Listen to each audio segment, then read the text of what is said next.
पूरे विश्व में सनातन की बड़ी चर्चा है।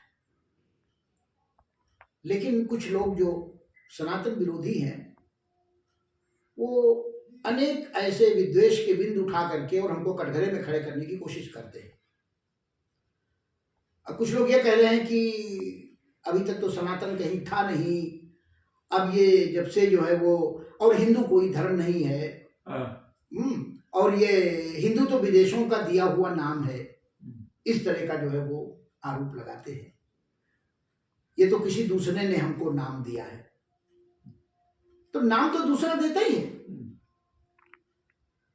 जब हम गर्भ से जन्म लेकर के आते हैं तो क्या भगवान हमारे गले में कोई नाम का ताबीज बना के भेजता है? कोई नहीं, क्या बात।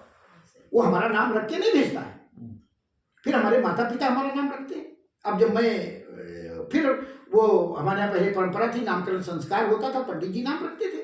तब हमारे लोग सब इतने पढ़े लिखे नहीं थे तो कोई अच्छा नाम खोज सके तो शायद नहीं खोज सकते होंगे, तो पंडित जी को बुलाते थे। वो ग्रह नक्षत्र राशि को देख करके और नाम रखते थे। उसकी एक अपनी अलग सार्थकता थी।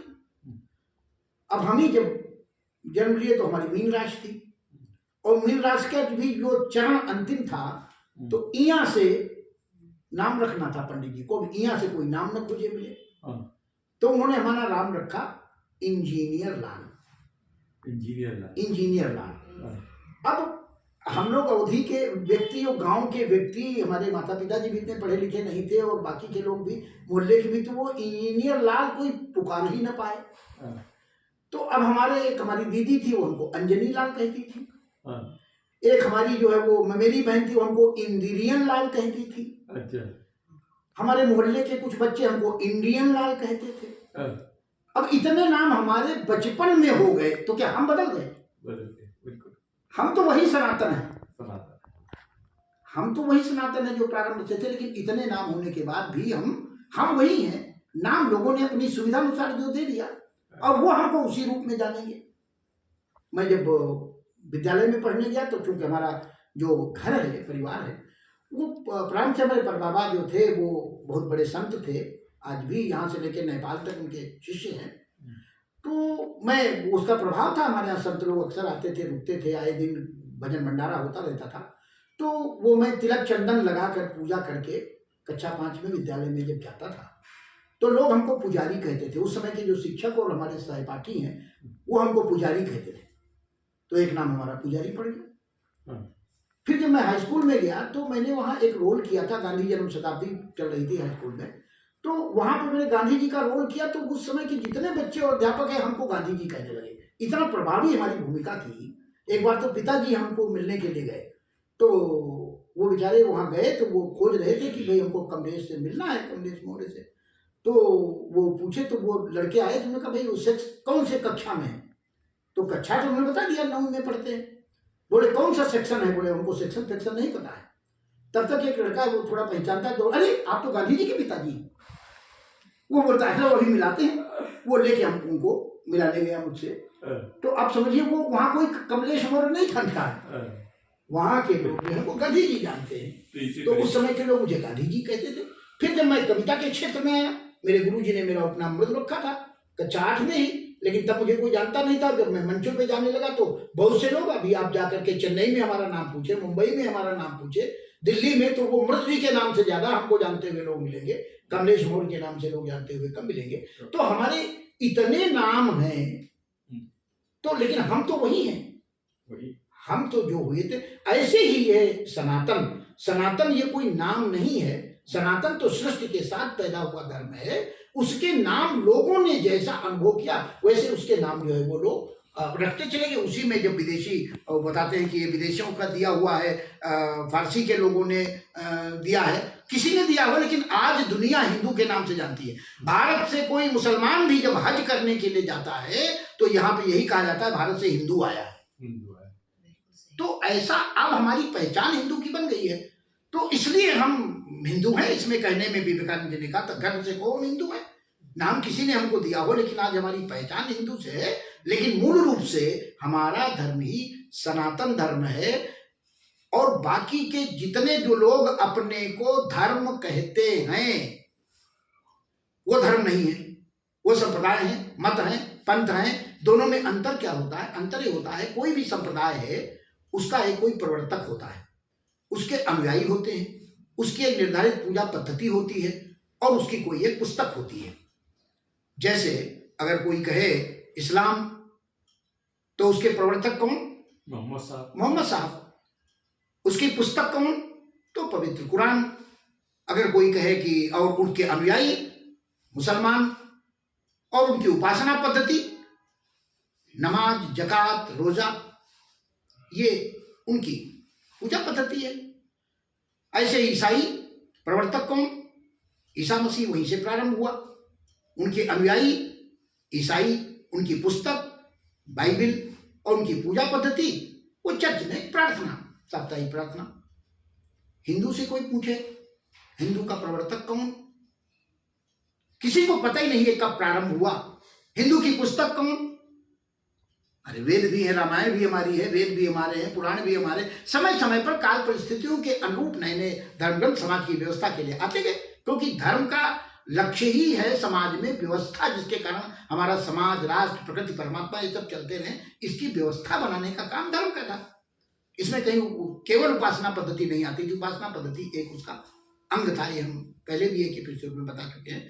तो इसलिए और बहुत दिनों तक हमको कोई नाम रखने की आवश्यकता ही नहीं थी, क्योंकि जब एकमात्र धर्म थे हम, दूसरा कोई हमारे उसमें कोई था ही नहीं। लेकिन ये नए नए लोग जब अपने को धर्म कहने लगे, जब हमारे यहाँ घी होता था तब उसके पहले जो है, उसके पहले आगे पीछे कुछ नहीं लगाते थे। घी माने घी। लेकिन जब डालडा आ गया, उसने भी अपने को घी कहना शुरू किया, वनस्पति घी। तो फिर हमको अपना विशेषण लगाना पड़ा देशी घी।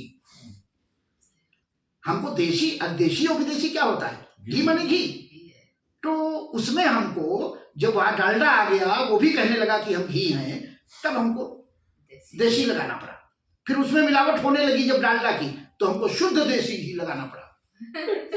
नहीं, तो ये इसी तरह से जब ये नए नए मजहब, जो कल के वो शब्द प्रयोग में नहीं करूंगा, किसी के लिए बात ठीक नहीं है, तो ये जब नए नए जो उग आए, तो वो अपने को जब छोटे छोटे मजहब अपने को धर्म, तब हमको अपनी नाम के आगे सनातन शब्द लगाना पड़ा कि भाई ये है, सनातन लगाना पड़ा। फिर वही उसी को, चाहे आप सनातन धर्म कहो, चाहे आर्य धर्म कहो, चाहे ब्राह्मण धर्म कहो, चाहे उसको हिंदू धर्म कहो, ये सब का अर्थ एक ही है, जो सृष्टि काल से प्रारंभ होकर अब तक चला आया। न उसका कोई प्रवर्तक है, न उसकी कोई एक पुस्तक है, न उसका कोई एक देवी देवता है, न उसका, सबको छूट है। कई बार लोग कहते हैं कि भाई तुम्हारे तो इतने 33 कोटि के देवी देवता हैं और उसमें कि अरे हमारे पास ऑप्शन है, तुम्हारे पास कोई ऑप्शन ही नहीं है। क्या बात! हमारे पास तो इतने ऑप्शन हैं, लेकिन उसके बाद उनमें से एक इष्ट चुनना है।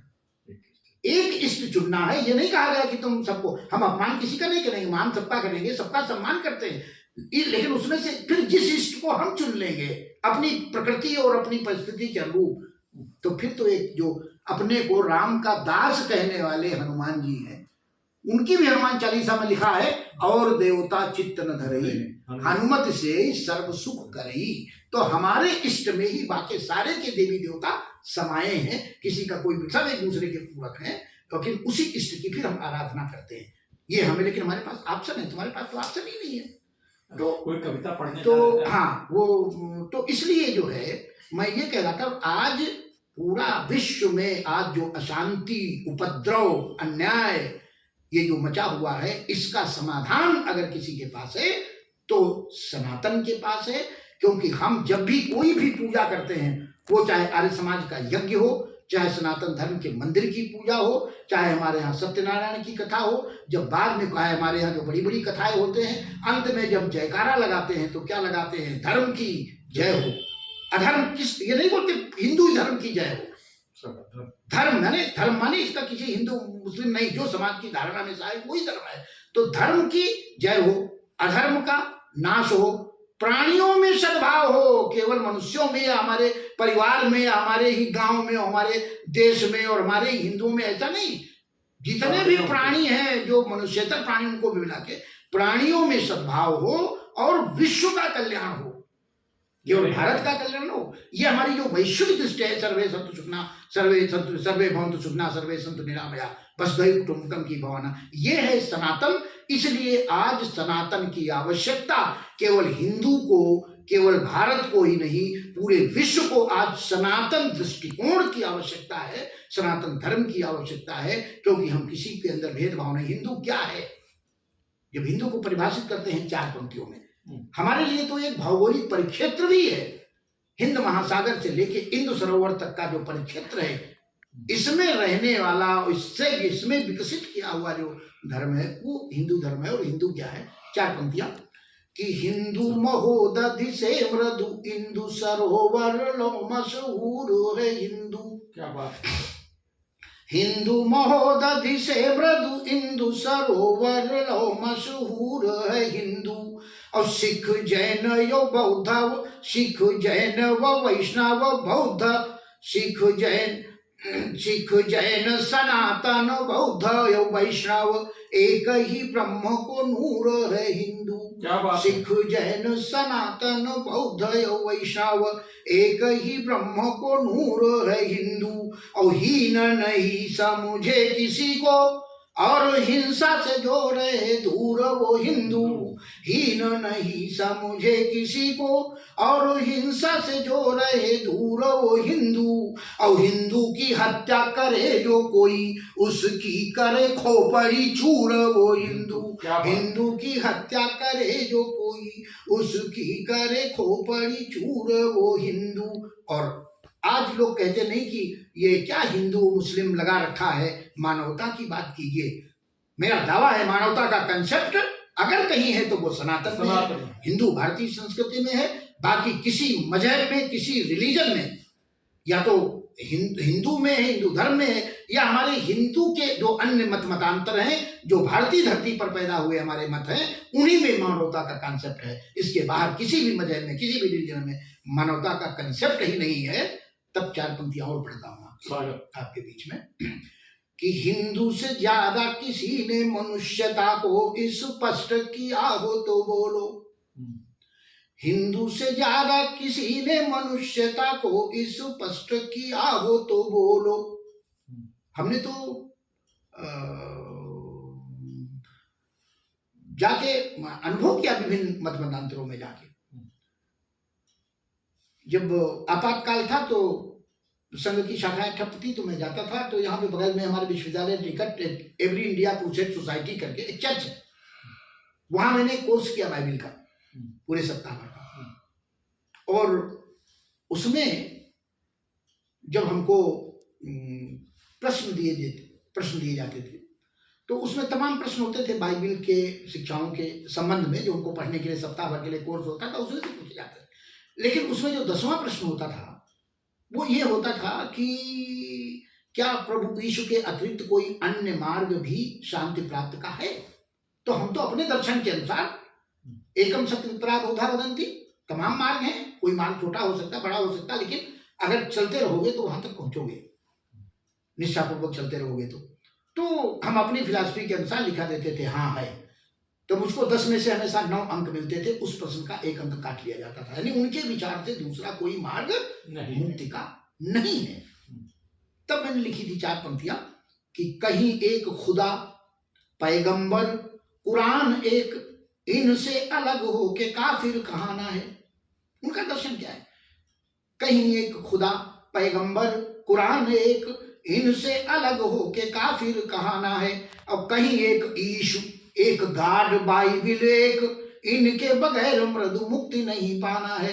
तो सर्वम खल्विदम ब्रह्म मान्यता है हिंदुओं की, एक सत्य विप्र बहुधा वदंती माना है। सबने अपने अपने हिसाब से विश्लेषण किया।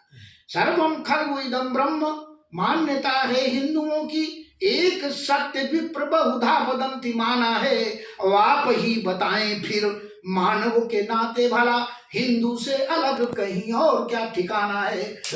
आप ही बताएं फिर मानव के नाते भला, हिंदू से अलग कहीं और क्या ठिकाना है?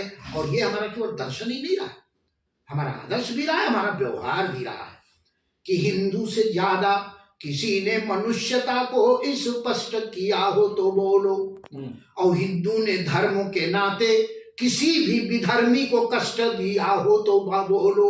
हम दुष्टों को, दानवों को, उनको नष्ट करने की बात करते हैं, लेकिन धर्म के आधार पर नहीं कि अगर हमारे मजहब को, हमारी पूजा पद्धति को, हमारी देवी देवता को कोई नहीं मानता है तो अरे हमारे तो जो नहीं मानता है ईश्वर को, नास्तिक है, उसको वो भी हमारे लिए उतना ही सम्मानजनक है कि जो अपने मत पर दृढ़ है।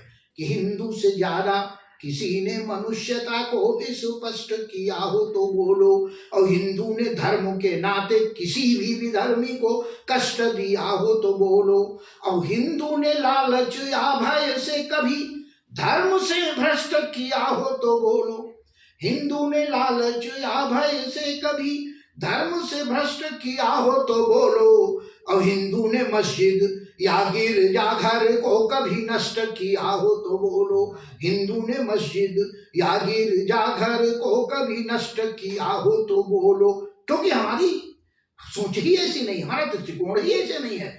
हम तो सबको समान, सर्वम खल्विदम ब्रह्म ये मानते हैं, सब में ब्रह्म का अंतर है। तो 4 पंक्तियां और आपके बीच में पढ़ता हूं कि आयतें कुरान की हूं कि 33 करोड़ देवताओं का उपासक हूं, बैर नहीं किंचित मोहम्मद कुरान से। 33 करोड़ देवता हैं, उसमें एक परमादरणीय मोहम्मद साहब, एक ईसा मसीह मिल जाए, मतलब क्या फर्क पड़ता है। परिवार में 2 बढ़ गए, उनकी भी पूजा कर लेंगे, उनकी भी आरती उतार लेंगे।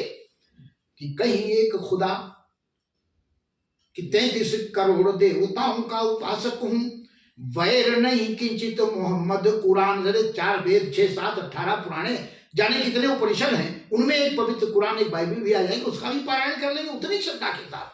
हमारे पर कोई फर्क नहीं पड़ता है, उसकी जितनी अच्छी बातें वो हम सब ग्रहण करेंगे। कहीं एक तो 33 करोड़ देवताओं का उपासक हूं, बैर नहीं किंचित मोहम्मद कुरान से। और देश और संस्कृति से जिनको पवित्र प्यार, ऐसे सब बंधुगण प्यारे हमें प्राण से। किंतु नीच बाबर और औरंगजेब को जो मानते हो बाप, चले जाएं हिंदुस्तान से। और भारत में रहना अगर है तो स्वागत है, बनकर रहिए रहीम रस खान से, बनकर रहिए कलाम रस खान से, बनकर रहिए कलाम रस खान से। आयतें कुरान की हो उद्धरण बाइबिल के, या वेद वाक्य का सवाल नहीं चाहिए। और पूजा करे कोई या नमाज पढ़े चर्च जाए, किंतु मृदु मन में मलाल नहीं चाहिए।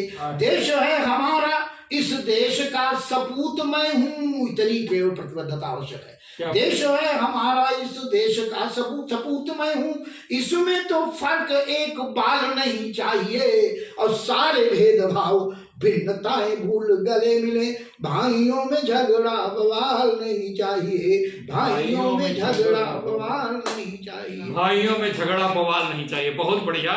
इसी के साथ आज का ये कार्यक्रम हम संपन्न कर रहे हैं। और मित्रों, इस पे आप अपनी प्रतिक्रिया जरूर दीजिएगा। नमस्कार।